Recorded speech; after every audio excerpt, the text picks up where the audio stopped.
संत समागम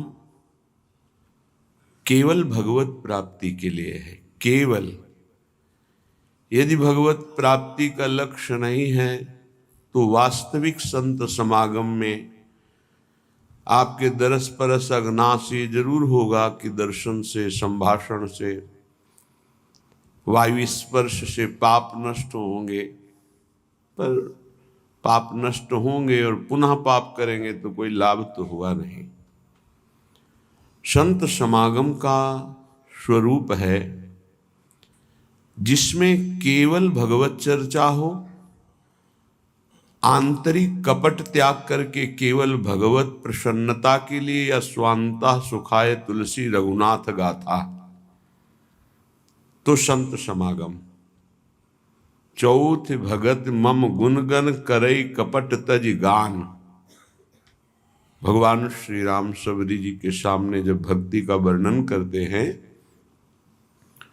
तो कहते चौथी भक्ति है मेरे गुणों का गान करना हृदय में कपट न रखते हुए। हृदय में कपट का क्या स्वरूप है? चर्चा कर रहे हैं धर्म की, भगवान की, और आशा रखते हैं धन की, मान की, अपनी प्रतिष्ठा की। ये कपट है। तुष्यन्ति च रमन्ति च। भगवत चर्चा में ही पूर्ण तृप्ति का अनुभव हो रहा है, उसी में हमारा चित्त रमण कर रहा है। ये कथा का श्रवण और कथन का फल है। कथयन्ति च माम नित्यम तुष्यन्ति च रमन्ति च। भगवत चर्चा कर रहे, ये हमारा सौभाग्य।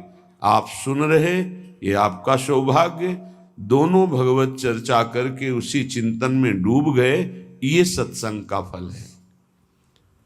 साधु समागम का जो सुअवसर मिलता है वो किसी बाहरी प्राकृतिक वस्तु की चाह या रोग आदि की निवृत्ति की भावना, ये कोई खास बात नहीं है।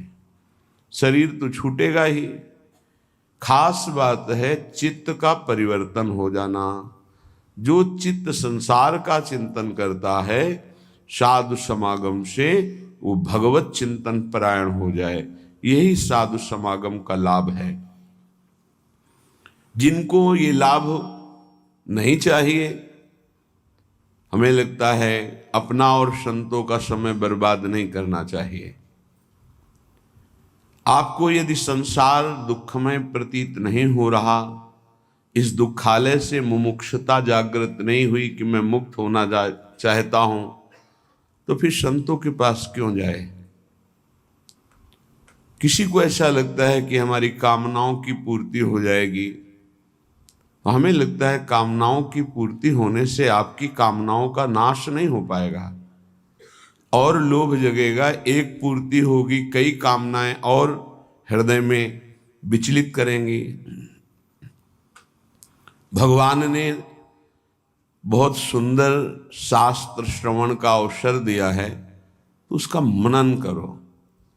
मनन करके अपनी कामनाओं के त्याग की वृत्ति धारण करो। बहुत कृपालु हरि गुरु हैं। आप जो जो इच्छा करते जाओगे वो आपको प्राप्त कराते जाएंगे, पर वो नहीं मिलेंगे। जब एक शरीर में रहने वाले प्रभु के स्वरूप को आप नहीं जान पा रहे, तो अनंत ब्रह्मांडों में व्याप्त उस परमात्म तत्व को कैसे जान पाएंगे? यदुवंशियों के बीच में श्री भगवान रहे, कोई बिरला ही जान पाया कि ये श्री भगवान हैं। पूरे परिवार में कोई बिरला ही जान पाया कि तो परब्रह्म परमात्मा हमारे संबंधी का रूप धारण करके हमारे बीच में विराजमान है। नहीं जान पाए। अगर जान जाए तो परम पद में आरूढ़ हो जाए। नहीं जान पाए, इसका प्रमाण आखिरी में सब युद्ध करते हुए परस्पर द्वेष भाव जागृत होकर एक दूसरे को विनाश कर दिया। बुरे यदुवंशी भगवान प्रसन्न मुद्रा में सब देखते रहे, क्योंकि मोह रहित हैं, ममता रहित हैं। समूहम सर्वभूतेषु, समस्त जीव प्राणियों में भगवान अव्यक्त रूप से बिल्कुल निरपेक्ष विराजमान है, जो करो भोगो अपने कर्मों का फल। ऐसे भगवान को संत समागम से हम निरपेक्ष नहीं रहने देते। ऐसे भगवान को पक्षपात करना पड़ता है, और वो बोल पड़ते हैं अहम भक्त पराधीनो, मैं भक्त के अधीन हूं। बहुत बड़ी बात, श्री भगवान ने भक्ति का फल निश्चय किया कि जो संत समागम से मेरी आराधना करता है, मैं उसके अधीन हो जाता हूं। अजित को जीत लिया, माया क्या बात है, मायापति को अधीन कर लिया। ये साधु समागम से भक्ति प्राप्त होती है। जब तक हम किंचन मात्र को अपने आराध्य देव से, गुरुदेव से कोई कामना रखते हैं लौकिक, तब तक हम उनको नहीं जान पाते हैं। बहुत बहुत एक व्यक्तित्व देख पाते हैं, लेकिन परब्रह्म भाव ये हमारे परमात्मा है। हमको इन और किसी की प्राप्ति नहीं करनी, बस इन्हीं के स्वरूप को जानना है। हो गई बात। पर इतना दृढ़ विश्वास, इतनी दृढ़ श्रद्धा नहीं प्राप्त हो पाती। बड़ा विचित्र खेल है। अक्रूर जी महाराज जब श्री भगवान को लेने आते हैं, तो श्री भगवान के चरण चिन्हों को देखकर भावावेश में लौटते हैं। मथुरा से वृंदावन आने में पूरा दिन व्यतीत हो गया, कितनी दूरी है। रज में लौटते, मेरे प्रीतम के चरण चिन्ह। और जब श्यामंतक मणि मिली, तो प्रभु को छोड़कर काशीपुरी चले गए, और वहां यज्ञ रूपी पावन एक क्रिया करने लगे, यज्ञ क्रिया। यज्ञेश्वर भगवान को छोड़कर श्यामंतक मणि लेकर वहां जाना, और साध्य को छोड़कर साधन करना। जब इस पर विचार हुआ, तो ऐसा नहीं कि उन्होंने भगवान को भगवान जाना नहीं। जब लौट रहे थे श्री कृष्ण बलराम को लेकर वृंदावन से मथुरा की तरफ, तो मन में संशय हुआ, मैं तो बड़ा पाप करने जा रहा हूं।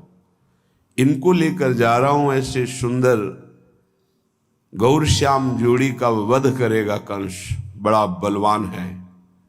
क्या मैं पाप नहीं कर रहा? क्योंकि मैं जान रहा हूं कि उसने क्यों बुलाया है। भगवान ने कहा कि चाचा जी, आप इस ब्रह्म हृदय में स्नान कीजिए। जे ही डुबकी लगाई तो देखा शेष अनंत महिमा में भगवान उनकी गोद में लेटे हुए हैं। भगवान अनंत शास्त्र फण धारण किए हुए गौर वर्ण भगवान शेष जी का, और उस पर श्याम वर्ण अनंत महिमाशाली भगवान लेटे हुए हैं। जी घबराया एकदम, आंख खोली ऊपर जल के आके, तो देखा रथ पर श्री कृष्ण बलराम। फिर डुबकी लगाई तो फिर शेष शैया पर भगवान। समझ गए सच्चिदानंद प्रभु विराजमान है, कंस की ताकत नहीं कि इनको मार सके। आए, श्री भगवान ने पूछा, चाचा जी कोई आश्चर्यमयी बात देखी क्या? आपके मुखारबिंद से ऐसा लग रहा है। अक्रूर जी ने कहा, सर्वाश्चर्यमय। जब मैं आपको देख रहा हूं तो क्या आश्चर्य बकाया रह गया। ऐसी स्थिति में भी श्यामंतक मणि लुभायमान कर सकती है। यही भगवान की दुरंत माया है। प्रभु के सिवा और कुछ स्वीकार करना, ये भक्ति का बहुत बड़ा दोष हो जाएगा, कलंक हो जाएगा। सब वस्तुएं, शरीर, संबंध साधन हो सकते हैं, साध्य केवल प्रभु होने चाहिए। आज हमारी उल्टी मति है, प्रभु साधन है और साध्य विषय है, साध्य संसार है, साध्य भोग है। इसी मति को पलटने के लिए साधु समागम मिलता है। साधु समागम मिला तो मानो परम लाभ मिल गया मृत्यु लोक का। उमा संत समागम सम न लाभ कछुआन। पर ये उसी को लाभ अनुभव में आता है जो श्रद्धा और विश्वास से भगवत कृपा का अनुमोदन करते हुए जय जयकार करते कि हरि आज हम पर बहुत प्रसन्न हुए, हमें साधु समागम मिला। जब द्रवहि दीन दयालु राघव तो साधु संगति पाइए। साधु संगति का केवल एक अर्थ है भगवत प्रेम, भगवत प्राप्ति। अगर ये नहीं तो फिर या तो साधु संग नहीं हुआ या फिर आपका बहुत मलिन अंतःकरण है। नहीं, उसका प्रभाव है साधु संग का।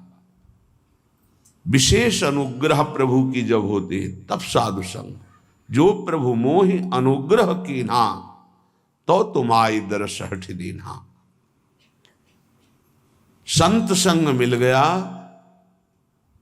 मानो संसार से पार होने का अवसर आ गया। अब हमारा आखिरी जन्म है, क्योंकि संत समागम मिल गया। संस्कृति कर अंता, संस्कृति का, संत का संग संस्कृति चक्र आवागमन का अंत है। बिना प्रयास के, बिना ही प्रयास होई भव भंगा, बड़े भाग पाइप सत्संगा। अगर हमारा ये लक्ष्य नहीं है, हमें लगता है कि भगवत मार्ग के संतों का समय नष्ट नहीं करना चाहिए। बड़ा कीमती समय है। एक एक श्वास अपने प्रीतम के चिंतन में जो लगा रहे हैं, उनके समीप जाकर यदि हम भगवत प्रेम, भगवत प्राप्ति की चाह नहीं, भगवत प्राप्ति का, तो व्यर्थ समय नष्ट नहीं करना चाहिए।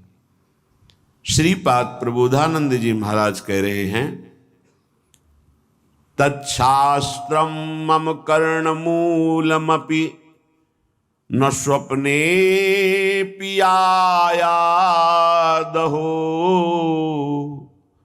श्री वृंदा विपिनस्य यत्र महिमा नात्यद्भुतः श्रूयते। ते मे दृष्टिपथम नयान्तु नितराम संभास्यता माप्नुयुः। ये वृंदावन वैभवे श्रुतिगते नोल्लासिनस्ते खलाः। प्रिया प्रीतम, ऐसी कृपा कर दो कि मुझे कभी ऐसे लोगों का मुख न देखना पड़े, खलाहा, जो दुष्ट स्वभाव के हैं, जिनको आपसे कोई प्रेम नहीं, कोई मतलब नहीं, केवल विषय सेवन ही, संसार का आकर्षण ही उनके चित्त में है, व्यर्थ की वार्ता है। कह रहे हैं ये वृंदावन वैभवे श्रुतिगते नोल्लासिनस्ते खलाहा। वृंदावन का वैभव, श्री श्यामा श्याम का प्रेम रस, श्यामा श्याम का नाम, श्यामा श्याम का रूप, लीला विलास, इससे जिसको कोई संबंध नहीं है, ऐसे जनों का कभी मैं दर्शन न करूं, कभी संभाषण न करूं। तच्छास्त्रम मम कर्णमूलमपि न स्वप्नेपि आयाद हो। मैं कभी ऐसे शास्त्रों का शब्द भी सुनना नहीं चाहता जिनमें राधा नाम, जिनमें कृष्ण नाम, जिनमें प्रभु की भक्ति, जिनमें वृंदावन की महिमा प्रेम नहीं है।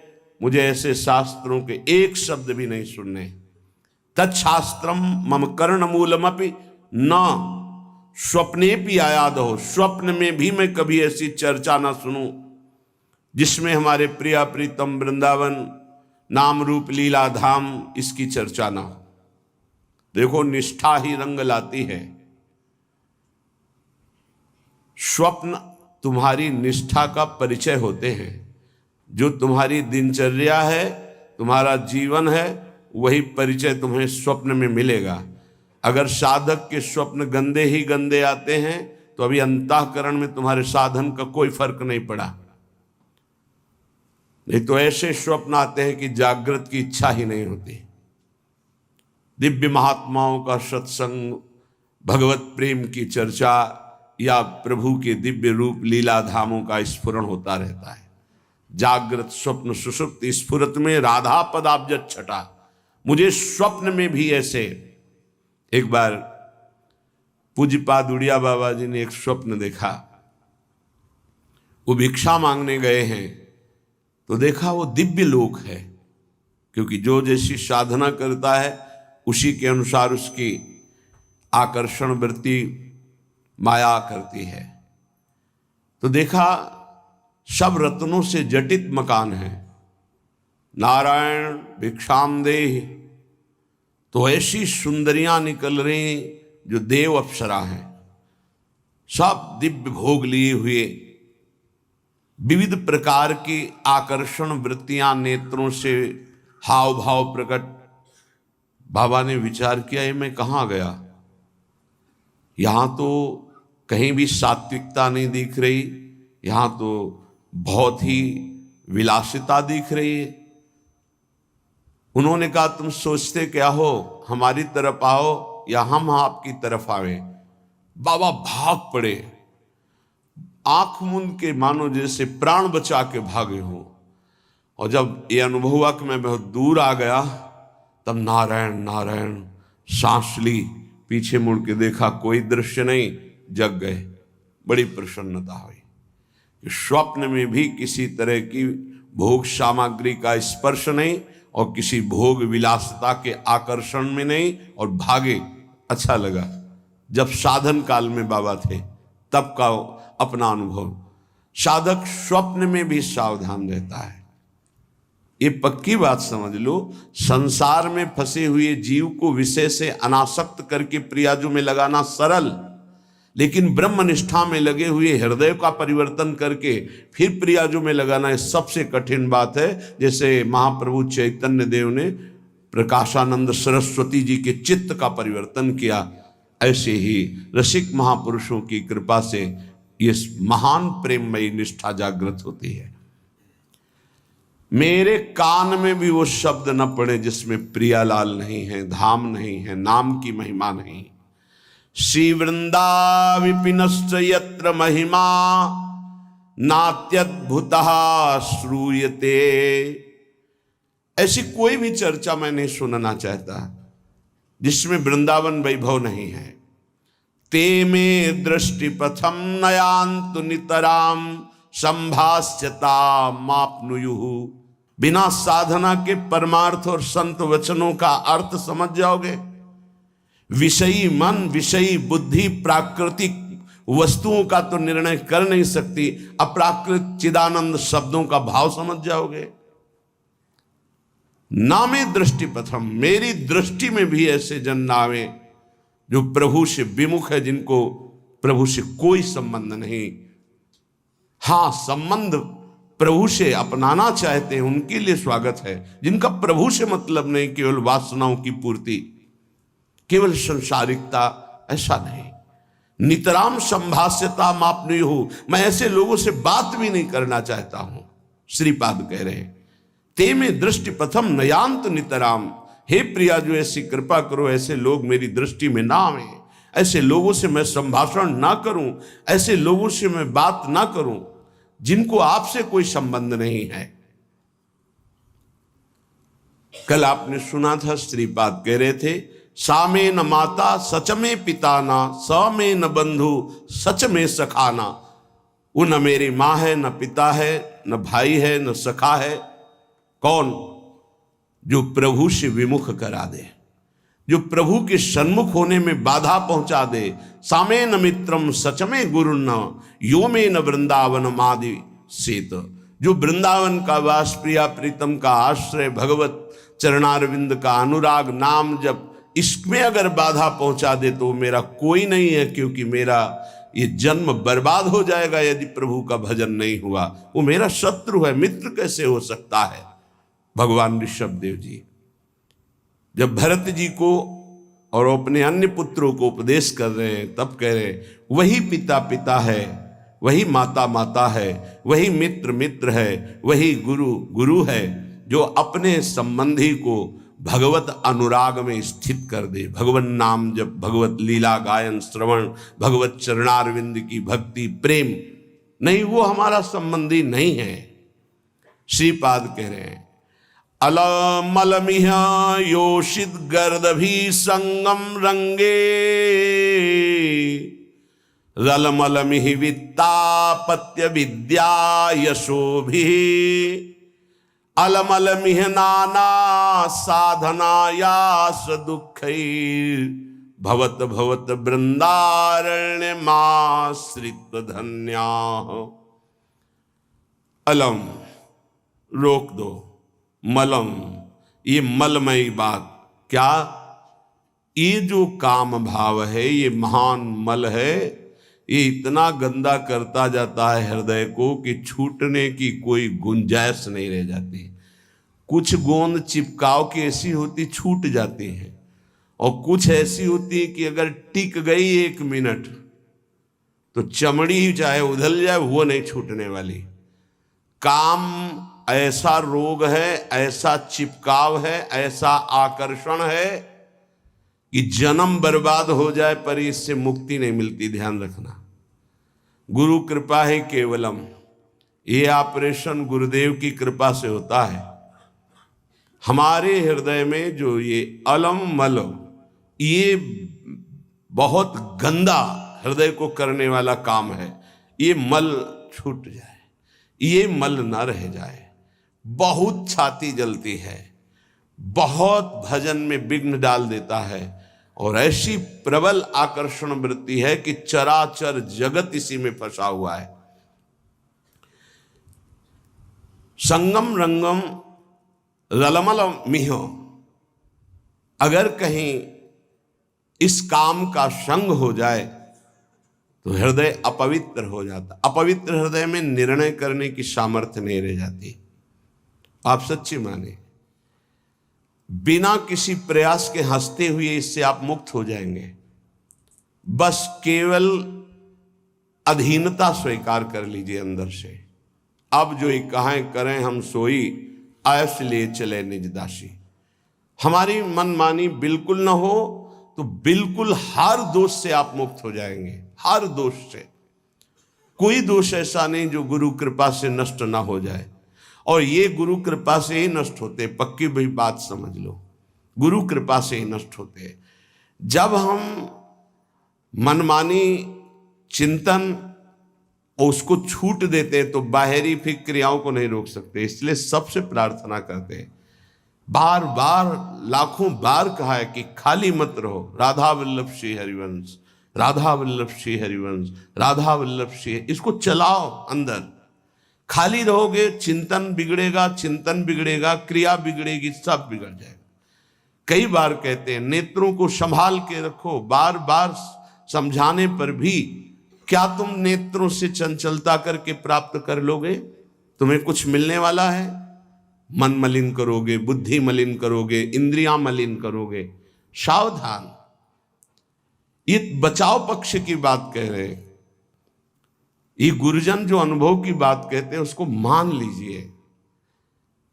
आप समझते हैं कि हम छुप करके किसी को देख रहे हैं, वो आप किसी को नहीं देख रहे, आप अपने को मलिन कर रहे हैं।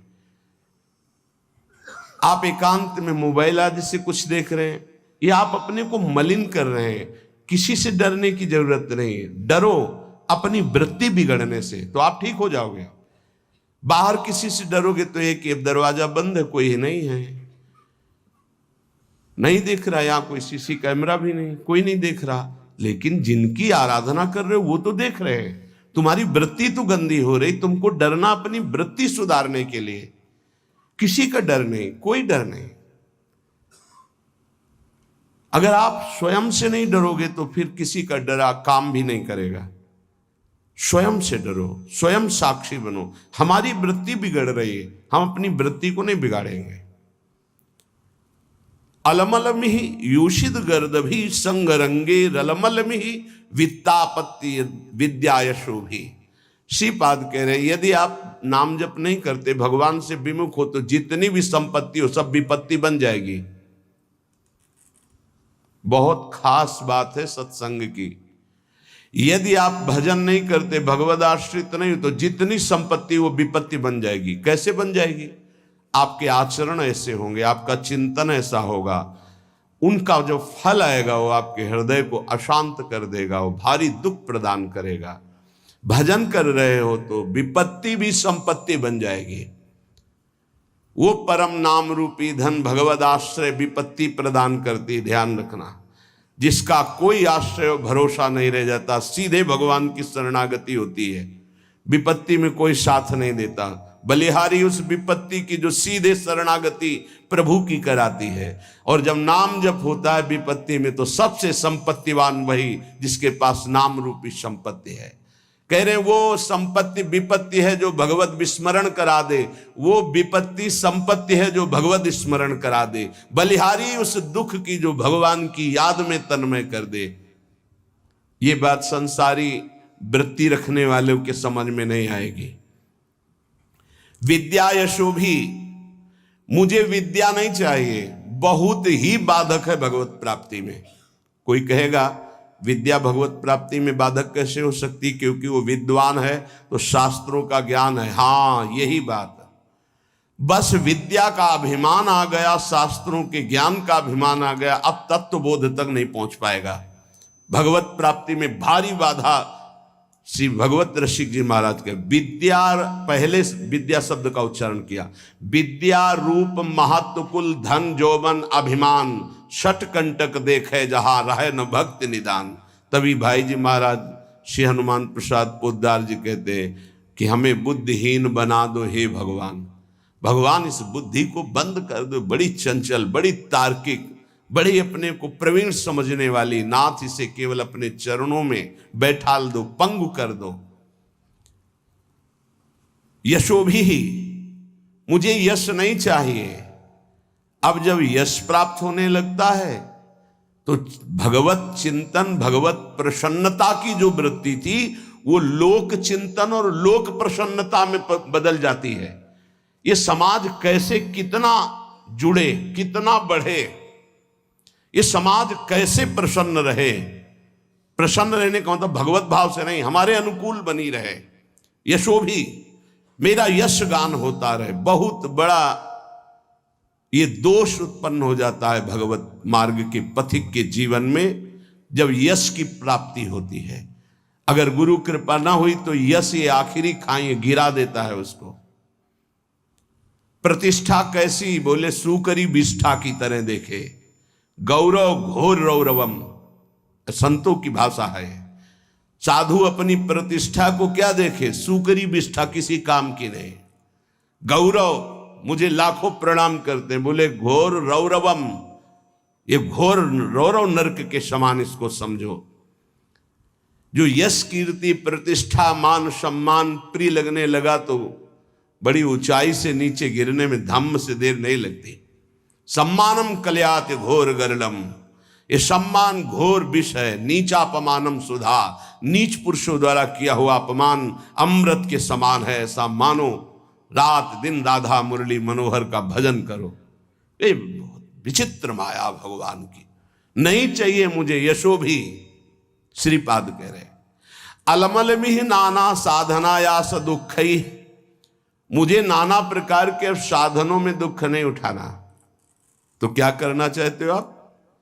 भवत भवत वृंदारण्यमाश्रित धन्याहा, मैं बार बार कहता हूं धाम के आश्रित होकर राधा राधा राधा और युगल सरकार की सेवा बस। मुझे और किसी साधन में समय व्यर्थ नहीं करना, नहीं भटकना। इदमपि भविता किम यत्र कुत्रापि वृंदा पदमपि मम यातम श्रोतवीथि मकस्मात्। अगर कोई ऐसा वृंदावन कान में पड़ गया, वो पाप रहित होने लगता है। ये महापुरुषों का अनुभव। प्रियाजू का प्रिय धाम, ये चिदानंद है वृंदावन। ये नाम भी स्वयं प्रियालाल वृंदावन वृंदावन गाते हैं। बड़ा पावन शीघ्र हृदय को करके, पावन करने वाले तो बहुत से तीर्थ हैं, लेकिन पावन करके प्रेम प्रदान करने की सामर्थ्य वृंदावन में है। कह रहे वैकुंठ कोटि कोटि प्रगुणित मपि नो यद्रजो लेश मात्रम प्रोन्मीलत सौभग अर्धे लवमपि लभते शुद्ध भावोज्ज्वलाया। करोड़ करोड़ वैकुंठ वृंदावन धाम की रज की समानता नहीं कर सकते। क्यों? क्योंकि वैकुंठ में ऐश्वर्य वैभव है और वृंदावन की रज उज्जवल महाप्रेम भाव प्रकाशित कर देती है।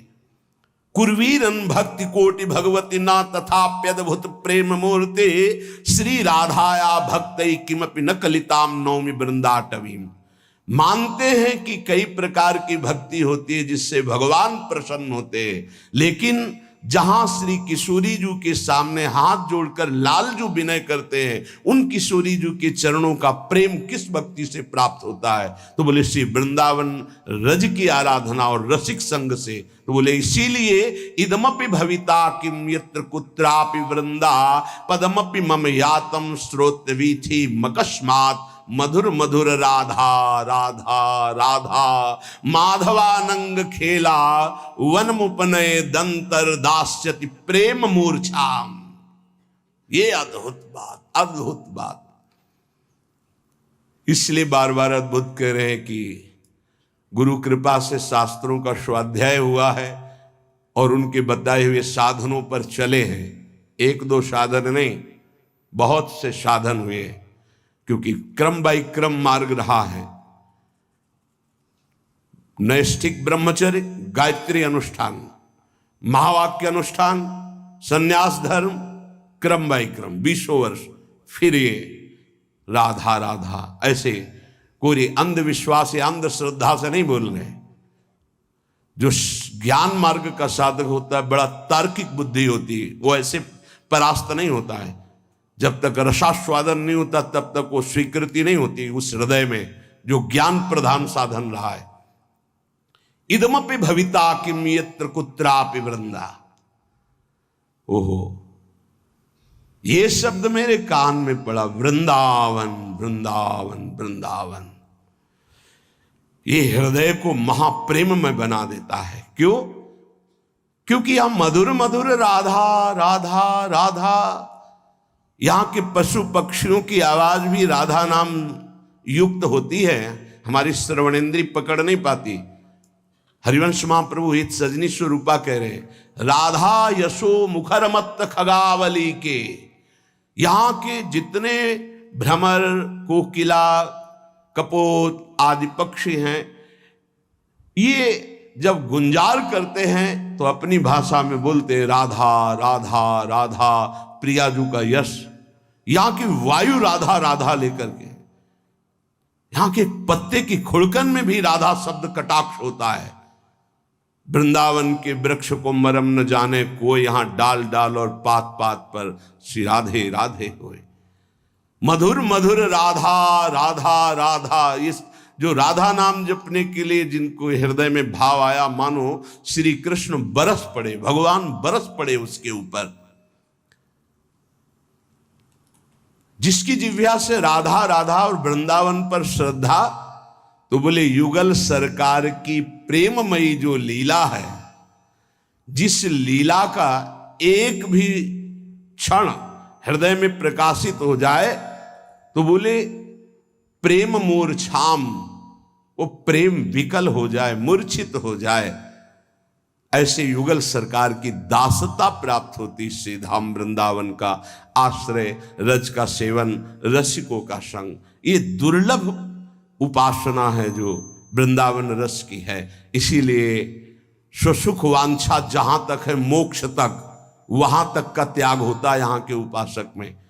पर इतनी सरलता से त्याग हो जाता है कि जैसे एक छोटे से बच्चे से पूछो, वो कुछ नहीं जानता, बस इतना बोलने के लिए उसके हृदय में हिम्मत है, हमारे माई श्यामाजू को राज, बस श्यामाजू संभाल लेंगी। एक छोटा बच्चा है, एक दिन हम कहा, एक बोल रहे थे नंद के लाला की जय, तुम्हें बोलना पड़ेगा तो क्या बोलोगे? बोले श्री जी की जय।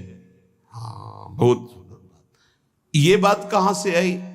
इस रज के प्रभाव से, रसिक संग से। श्री जी की जय तो लालजू भी बोलते हैं, निकुंज में महारानी जी की जय तो लालजू भी बोलते हैं। ये बाहर के नहीं जान पाएंगे। ये महल है, ये प्रेम का वैभव है, ये प्रेमी जनों के द्वारा ही जाना जाता है। इसलिए अहोभाग्य, हमें वृंदावन की रज का सेवन करने को मिल रहा है, राधा राधा बोलने को मिल रहा है। हमें अन्य की तरफ अब नहीं दृष्टि डालनी है।